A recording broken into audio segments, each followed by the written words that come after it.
자, 리포트에서 보시는 정치권 쟁점들 짚어봅니다. 성치훈 민주당 부대변인, 김기흥 국민의힘 미디어 대변인과 함께합니다. 안녕하십니까? 안녕하세요. 자, 강선우 의원에게 1억 원을 건넨 의혹을 받는 김경 서울시 의원이 오늘 오후 도착하는 걸로 확인이 됐습니다. 이게 원래 내일 새벽 도착 일정이었는데 항공편을 바꿔서 앞당긴 건데 어떤 이유가 있다고 보십니까? 이미 입도 맞추고 증거도 인멸했기 때문에 이른바 견적을 다 뽑아보니 내일 들어오나 오늘 들어오나 큰 차이가 없다고 생각한 것 같습니다. 김경 의원이 언제 나갔냐? 작년 12월 31일이고요. 이른바 김병기 전 원내대표와 그다음에 강선우 의원 간의 녹취가 공개된 게 12월 29일입니다. 네. 그러면 이틀 만에 나간 거거든요. 그리고 12월 31일 날 나갔고 이번에 들어오면 한 열흘 동안의 기간이 있는데 어떻습니까? 휴대전화 바꾸고요. 그다음에 텔레그램 관련해서 다 삭제했을 개연성이 커지는 증거들이 나오고 있습니다. 그리고 자술서를 썼다고 하지만 그거는 강선우 의원이 한 얘기하고 똑같은 거 아닙니까? 네. 돈을 줬는데 돈을 돌려받았다는 겁니다. 네. 그럼 돈을 줬기 때문에 죄는 있겠지만 즉시 돌려받았다고 하면 좀 법적으로 다툴 여지가 있다. 그래서 녹취가 분명한 상황 속에서 그리고 공천이 이루어지지 않았습니까? 컷오프 돼야 됨에도 불구하고 심지어 단수 공천을 받았고 본인이 공천 받아가지고 의원이 된 이후에 또 어떤 일이 있었냐? 강선우 의원이 국회의원 신분으로 이례적으로 이 김경 의원이 원내대표 할 수 있도록 일일이 전화를 했다는 거 아닙니까? 그렇다면 내가 나한테 돈을 줘가지고 내가 굉장히 불리한 상황에 있었던 그 사람들 간의 그런 관계라고 볼 수 없습니다. 그래서 충분히 강선우 의원을 위해서 내가 입맞출 여지가 있다. 그것이 또 본인한테도 도움이 되기 때문에 이렇게 보면 뒤늦게나마 경찰에 조사를 받기 위해서 입국하는 게 아닌가 싶습니다. 네. 네, 일각에서는 이 김경실 의원이 입국하는 즉시 이 경찰이 압송하는 방안도 좀 거론되는 듯합니다. 아무래도 증거인멸이나 이 말맞추기 이렇게 수사가 지연되면서 이런 우려들이 나오는 것 때문이 아니냐 이런 관측이 좀 있어요. 맞습니다. 강제수사 빠르게 진행을 해야죠. 이미 아까 말씀하신 것처럼 일단 김경실 의원의 미국 출국을 막지 못한 것부터가 일단 경찰이 너무 느슨하게 수사를 한 건 아니냐라는 지적을 받고 있잖아요. 네. 미국에 갔다고 했을 때도 처음에 아들 보러 간다고 했다가 결국에는 CES 행사장에서 사진이 찍히면서 아들은 보지도 못하고 왔다라고 하기 때문에 말씀하신 것처럼 증거 인멸을 위한 시간 벌기 목적으로 미국 간 것 아니면 비판을 받고 있습니다. 그렇기 때문에 지금 뒤늦게라도 지금 돌아왔으니 강제수사 빠르게 진행을 해야 되고요. 아마 이미 말맞추기나 증거인멸은 전 이미 많이 진척이 됐을 거라고 봅니다. 그럼에도 불구하고 뒤늦게라도 뭔가 자택이나 사무실이나 다 압수수색을 해서 최대한 증거를 그래도 확보하는 것이 필요하다고 생각을 하고요. 아까 말씀하신 것처럼 이미 녹취는 드러나 있습니다만 김경 시의원이나 강선우 의원이 주장하는 결도 지금 똑같아요. 똑같은 변명들을 하고 있는 상황이기 때문에 저는 경찰이 조직의 명운을 걸고 이거를 어떻게든 수사를 해야 된다. 지금 경찰 조직이 올해 민주당이 추진하고 있는 검찰 개혁의 1년 선상에서 뭔가 본인들의 이 존재의 가치를 좀 보여줘야 되기 때문에 저는 이런 수사를 뒤늦었지만 좀 제대로 함으로써 그 가치를 증명해야 되는 시기가 왔다고 생각하고 있습니다. 예, 최근 김경시 의원 경찰에 제출한 자술서에서 금품을 전달한 혐의를 인정을 했습니다. 하지만 공천 원금을 중간에 받은 걸로 추정되는 전직 보좌관 이런 내용 모른다는 입장인데요. 지난 경찰 조사가 끝나고 의혹을 묻는 질문에는 말을 아꼈었는데 직접 들어보시죠. 혐의 인정하셨습니까? 1억 받으신 거 맞습니까? 김경시 의원한테 1억 받고 보관하신 거 맞습니까? 오늘 어떻게 설명하셨어요? 강선우 의원이 반환 지시했습니까? 네, 이 한쪽에서 돈을 줬다, 한쪽은 네. 또 돈을 받지 않았다. 어떻게 좀 진실 규명이 이루어져야 될 거라고 보십니까? 녹취의 진실이 다 담겨 있다고 봅니다. 네. 그런 거 보면 강선우 의원이 김병기 전 원내대표한테 살려달라고 하지 않습니까? 저도 당협위원장을 하기 때문에 사무국장인 누군가한테 돈을 받았다고 하면 제가 관련해서 부적절하다고 하면 그 사무국장에 대해서 제가 혼내면 되잖아요. 네. 그런데 그거 관련해 가지고 당시 공관위원회 간사한테 김병기 전 원내대표에게 그렇게 사정사정하면서 살려달라고 하는 이유는 뭐냐면 네. 본인이 부적절한 어떤 행위를 했다는 겁니다. 사무국장이 잘못하면 사무국장을 뭐라고 하면 되는 거죠. 그리고 네네. 사무국장에 대해서 수사를 의뢰하거나 되는데 그게 아닌 겁니다. 결국은 뭐냐면 내가 부적절하게 돈을 내가 받았다는 게 사실상 그 녹취에 있습니다. 그리고 사무국장이 경찰 조사에서 뭐라고 얘기했냐면 쇼핑백을 받았다. 그리고 쇼핑백의 내용이 뭔지는 모른다. 이런 일부 내용도 있거든요. 그렇다면 그 1억 원의 존재를 그 강선우 의원 같은 경우는 쇼핑백에 1억 원이 있다는 걸 안다는 거잖아요. 그렇다면 그 돈이 사실 공천을 하는데 은밀하게 주는 거 아니겠습니까? 예. 그런데 그 김경시 의원이 왜 사무국장한테 돈이란 얘기를 했을 개연성은 전 낮다고 봅니다. 왜냐하면 김경 의원 입장이나 강선우 의원 입장에 중간에 어떤 브릿지 역할을 하는 사람이 있다면 나중에 이게 수가 틀렸을 때 일이 제대로 안 됐을 때 그게 어떻게 보면 나의 어떤 그런 것들을 발목을 잡는 그런 거로 쓸 수 있기 때문에 돈은 사실 이른바 직거래 형태로 되는 게 저는 맞다고 보거든요. 그런 관점에 있어서 사무국장은 일종의 제가 볼 때 강선우 의원에서는 면피로서 등장하는 인물이 아닐까 그런 생각을 해봅니다. 네, 김경시 의원에 대한 수사 결과가 강선우 의원에게 미칠 파장이 주목되고 있는데요. 말씀하신 것처럼 강선우 의원, 앞서 김병기 의원에게 도움을 호소하는 목소리 다시 한번 들어보시죠. 김경에 대해서 어떤 것에 대해서 이렇게 허락할 수 없습니다. 저는 통과시킬 수 없습니다. 이 김경에 대해서 정말 문제 있다는 거 아니겠어요? 이런 것만 봐도 정말 문제 있는 사람 아니겠어요? 그러면 컷오프를 갖다가 유지를 하셔야 됩니다. 저도 살려주세요. 너무 죄송해요. 정말 이게 원칙으로 해결해야 됩니다. 제가 어쩌다 이렇게 됐어요. 정말 이런 사람이 아닌데. 네. 진짜 어쩌다 이렇게 됐을까요? 네, 김경시 의원 오늘 오후에 입국을 하게 되면 사실상 이제 조사가 본격적으로 진행이 됩니다. 이 조사 결과에 따라서 이 강선우 의원에게 미칠 파장 어떻게 보십니까? 우리가 또 방금 녹취를 다시 한번 들었습니다만 저 녹취에 사실 모든 게 다 나와 있는 것이거든요. 네. 그렇기 때문에 김경시 의원이 아무리 뭐 증거인멸을 했고 뭐 입을 맞춘다 하더라도 강선우 의원도 본인의 법적 처벌을 좀 피하기 어려울 거라고 봅니다. 네. 만약 아까 대변인께서 살짝 말씀을 해주셨습니다만 강선우 의원이 본인이 여기서 자유로우려면 돈을 받았다는 걸 인지한 즉시 그 보좌관을 뭐 해고를 시키고 그리고 김경시 의원에 대한 공천이 이루어지지 않았어야 돼요. 근데 네. 그 다음날 회의에서 본인이 주장해서 강선우 의원이 본인이 주장해서 김경시 의원 단수공천을 만들어냈기 때문에 네. 결국 저는 그 공천 헌금성, 그러니까 뇌물성 돈을 받고 공천을 했다는 그 사실에서 자유로울 수 없을 거라고 생각합니다. 그렇기 때문에 아마 김경시 의원에 대한 수사와 이런 것들이 진척이 될수록 강선우 의원은 저는 의원직 유지 자체도 힘들어지지 않을까 그렇게 예상합니다.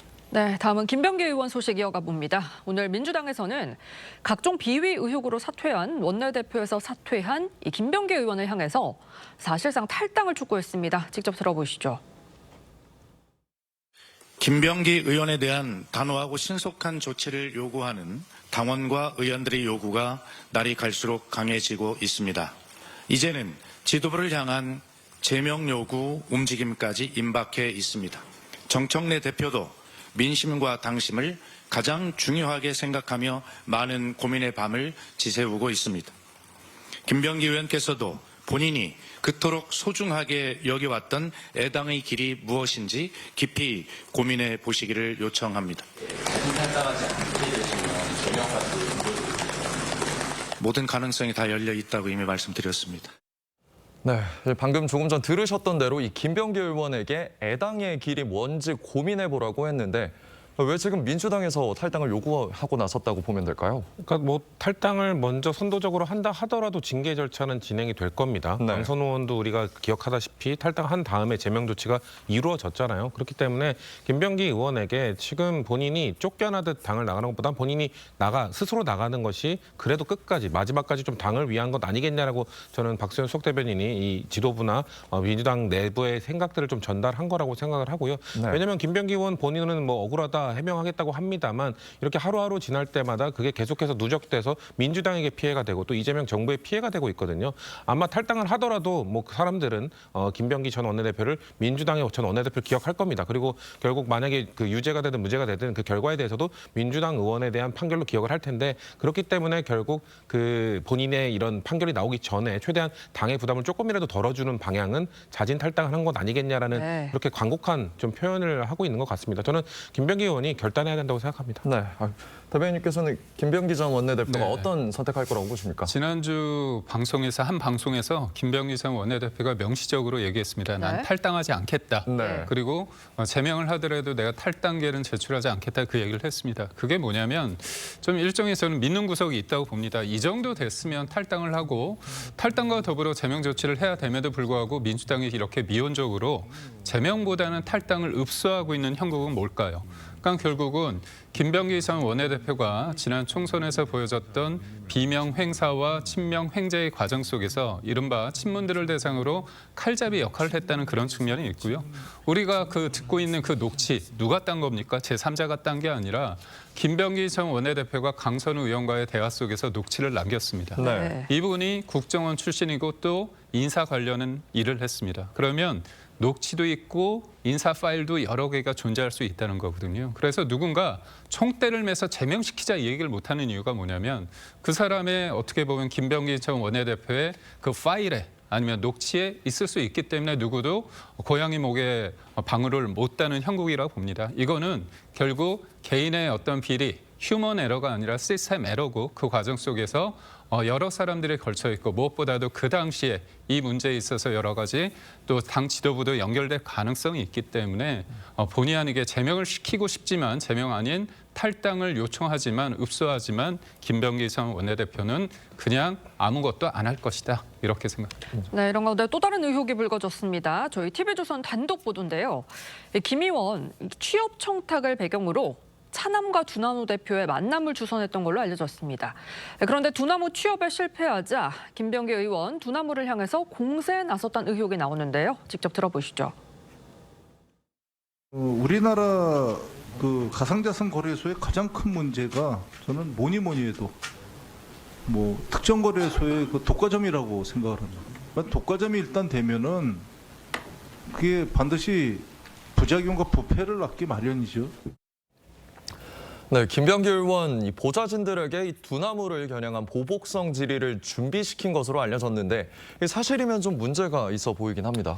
그렇죠. 근데 일단 질의 자체는 문제가 없긴 하죠. 왜냐하면 네. 저 업체가 실제로 이 가상화폐 거래소 시장에서 독보적인 1위 기업이기도 하고 워낙 잘 나가는 기업이기 때문에요. 그렇기 때문에 당시 언론에서도 저런 내용을 지적하긴 했었고 다른 네. 의원들도 비슷한 문제의식을 갖고 있었을 겁니다. 근데 네. 문제는 지금 김병기 그 의원의 아들이 이 경쟁업체 에 지금 취업을 한 상황이었고 네. 그렇기 때문에 이 질의가 사실상 보복성 아니었냐라는 그 의혹에서 자유로울 수가 없는 거죠. 그리고 예. 아마 그러면은 저는 질의가 문제가 없었기 때문에 아마 보좌진들이 이걸 폭로한 거기 때문에 보좌진들이 아마 어떤 식으로 이거를 준비하라고 시켰는지 이것과 관련된 자료를 제출했다면은 그러면은 보복 질의가 되는 거죠. 만약에 그게 없다면은 정상적 질의라고 아마 김병기 의원은 할 얘기가 있을 겁니다. 그런데 네. 폭로한 이 측에서는 아마 그냥 그 주장만 일방적인 주장만 한 것이 아니라 아마 증거를 제출했을 것이기 때문에 이거에 대해서도 김병기 의원이 아마 수사나 조사 과정에서 아마 이걸 해명해야 될 거라고 보고 있습니다. 네, 지금부터는 이해훈 장관 후보자와 관련된 쟁점들 짚어보겠습니다. 저희 TV조선 단독 보도로 이해훈 장관 후보자가 자신에 대한 비판 기사를 반박하는 댓글까지 보좌진들에게 직접 달게 한 정황이 드러났습니다. 무슨 일이 있었던 건지 이해훈 후보자와 보좌진의 당시 녹취부터 들어보시죠. 전화하셨는데요. 우리 직원들이 댓글로 대응을 안 하냐 하셨는데 다 같이 막아줄래요? 이거 고소고발 넘어서 빨리 콩밥 먹이라고. 댓글을 그냥 티나게 달지 말고 빨리 처벌도 안 나오니까 기소를 못한 거 아니냐 이런 식으로 대응을 하라고 하는데 정말 네, 조금 전 들으신 거 보좌진들끼리의 녹취 내용입니다. 이 이해훈 후보자가 이 자신에 대한 비판적 댓글을 다 삭제하라고 지시했다는 의혹에 이어서 이 반박하는 댓글까지 작성하라고 지시했다는 겁니다. 녹취를 들어보면 이 티나게 달지 말라고 이 구체적인 정황까지 지시하는데 이 보좌관은 좀 정상적인 지시로 보기 어려웠다는 겁니다. 좀 어떻게 보십니까? 범죄죠. 어떻게 보면 티나지 않게 구체적으로 범죄에 대해서 걸리지 않도록 어떤 구체적인 지시까지 했다면 그거는 명백한 의도와 인식 하에서 이루어지는 어떤 지시라고 좀 볼 수밖에 없습니다. 네. 저는 이제 이해훈 전 의원 지명자를 보면서 안타까운 게 뭐냐면 이제까지 관련된 그 갑질 이른바 이제 녹취를 보면 굉장히 폭언을 하면서 화를 내는데 그 내용이 뭐냐면 언론 관련해서 스크린을 잘 못하거나 아니면 댓글 관련된 거잖아요. 그러면 본인과 관련된 여러 가지 언론에 대한 평가, 그 주변의 평가에 대해서 굉장히 민감한 것 같습니다.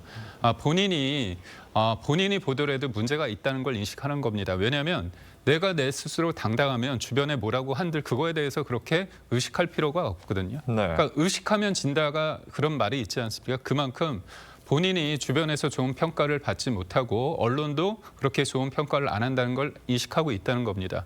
그럼에도 불구하고 본인이 바뀌어야 되는데도 불구하고 그러지 않고 내 주변 사람들을 힘들게 해서 바꾸고자 한다. 이게 전형적인 갑질이고요.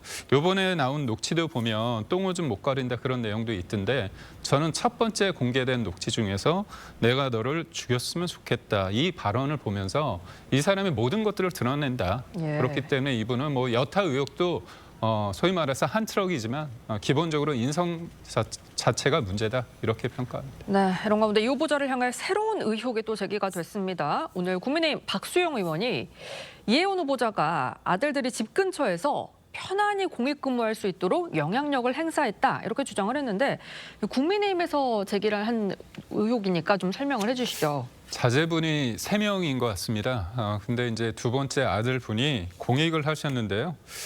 차남이 2014년에 근무를 했는데 이게 굉장히 집에서 가까운 이른바 서초구에 있는 지역 아동센터라고 합니다. 그런데 이 차남 말고 그 이외에 이런 기회를 거기에서 갖는 사람이 없다는 겁니다.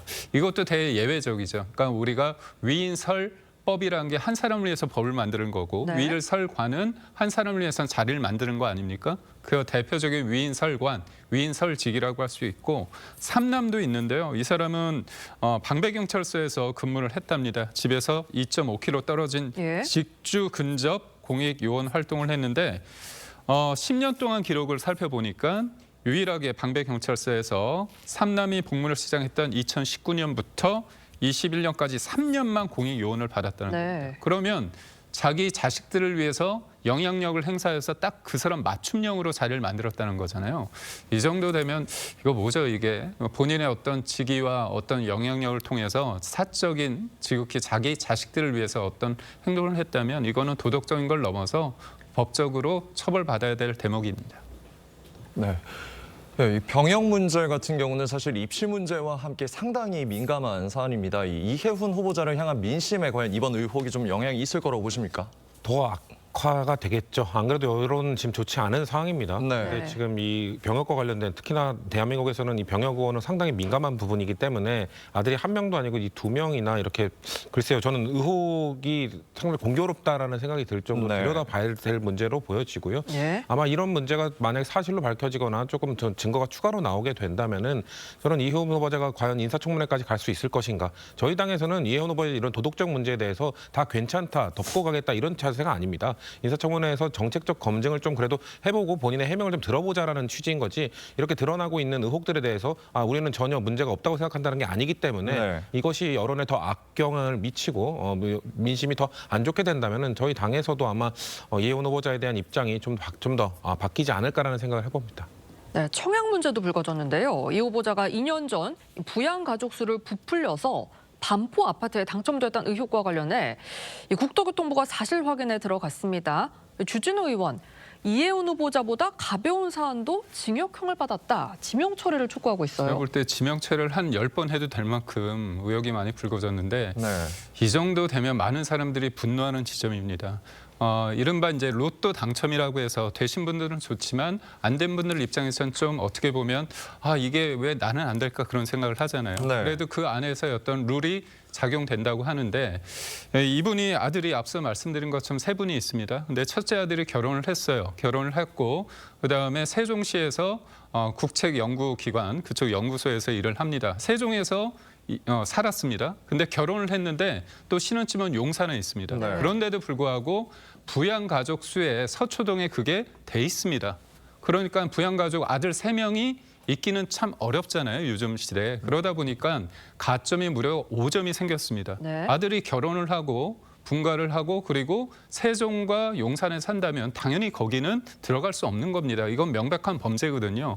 그렇다면 이 사람이 현금 39억을 통해서 분양을 받았는데 지금 집이 한 100억 가까이 된다고 합니다. 이게 엄청난 특혜 아닙니까? 네. 근데 그 과정에서 불법적인 어떤 요소가 있다고 한다면 저는 이거는 당연히 소위 말해서 뱉어내야 되고요. 처벌받아야 될 대목이다 이렇게 봅니다. 네, 이렇게 계속해서 의혹이 나오는 가운데 이 후보자 측 이 제기되는 의혹들에 대해 청문회 때 소명하겠다는 입장이죠.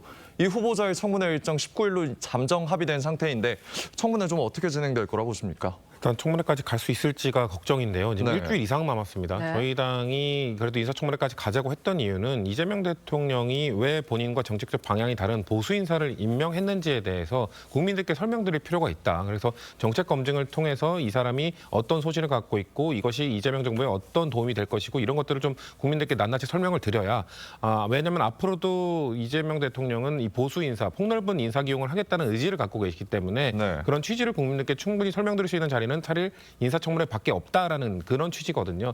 근데 지금 속속들이 터져 나오고 있는 이 도덕성 문제 때문에 과연 그때까지 버틸 수 있을 것인가? 왜냐하면 제가 아까 일주일도 더 남았다고 했잖아요. 네. 하루 지날수록 이거는 계속 이재명 정부에도 이재명 대통령에게도 타격이고 민주당에게도 지금 좋지 않은 영향을 주고 있습니다. 그렇기 때문에 지금 당 내에서도 그렇기 때문에 사실 지금 자제를 하자는 목소리가 지도부에서 나왔음에도 불구하고 이혜원 후보자가 직접 자진 사퇴하는 것이 맞다라는 주장들이 계속 나오고 있거든요. 저는 하루가 넓게 좀 더 많은 의원들이 이런 얘기를 할 수도 있다고 생각을 해요. 그렇기 때문에 과연 19일까지 진행되기는 저는 인사청문회가 열릴 가능성이 점점 낮아지고 있지 않나 저는 개인적으로 예. 그렇게 생각합니다. 네. 네, 지금까지 정치권 쟁점 짚어봤습니다.